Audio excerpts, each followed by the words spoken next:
Welcome to the Practical Palate. I'm Patrick Barney, and today we're at Tastefully Yours in Occoquan, Virginia, a small river town about 20 miles south of Washington, D.C. Tastefully Yours is housed in a historic building built in 1750. They're a great little wine and cheese shop, and their saying is, you may not recognize the name, but you won't forget the taste. So we're going to go in, we're going to taste some good wine, and maybe pair it with some really good food. So come on and join me.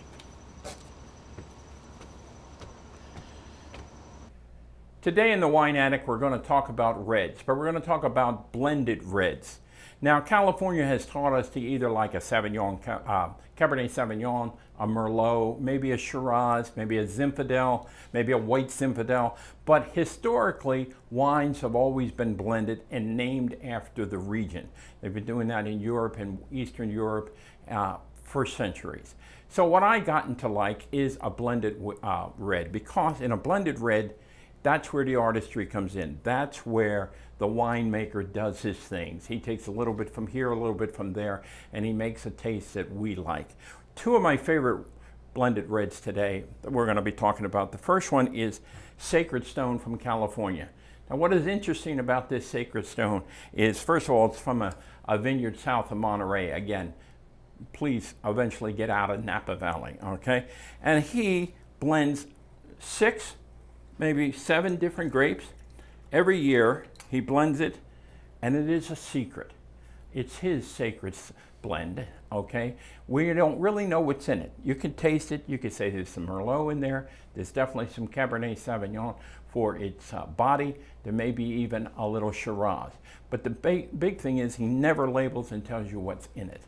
And that even makes it more unique. It's what I would call medium in color, but it's gonna have enough dryness to handle beef, and that's what you want. The other blend I like is from Italy, okay? It's northern Italy in the Verona area, and it is a blend, again, about 3 or 4 different things. But notice here, we're gonna have a little more color, a little deeper red. This is gonna be drier. This is gonna hold up against a great pasta dish, a good sandwich, or what else but a steak, okay? In fact, you could take that steak off the grill, put a slice of blue cheese on it, pour yourself a glass of this. It's a religious experience. You don't even have to go to church, okay? So I'm a fan of reds. I'm even a bigger fan of blended reds. So let's go downstairs and let's have a nice glass of red wine and a sandwich.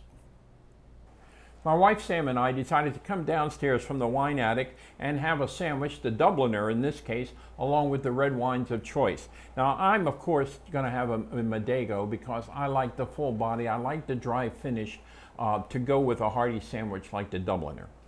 And I have a more pedestrian point of view when it comes to wine. I always let Patrick choose, but I like the Sacred Stone. It's a little bit lighter.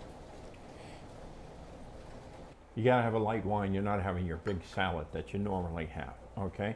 So this is an excellent, this reminds me of a good Cuban sandwich. Even though it's called the Dubliner, it's got great cheese, 2 different meats, just what you particularly want to have.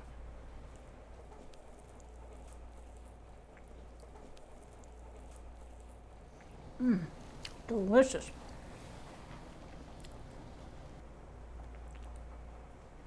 I'd like to say it was low cal, but it's just way too good to be that. When you're going to have a quick sandwich, don't think beer, don't think unsweetened iced tea. Think a good glass of red wine with a hearty sandwich.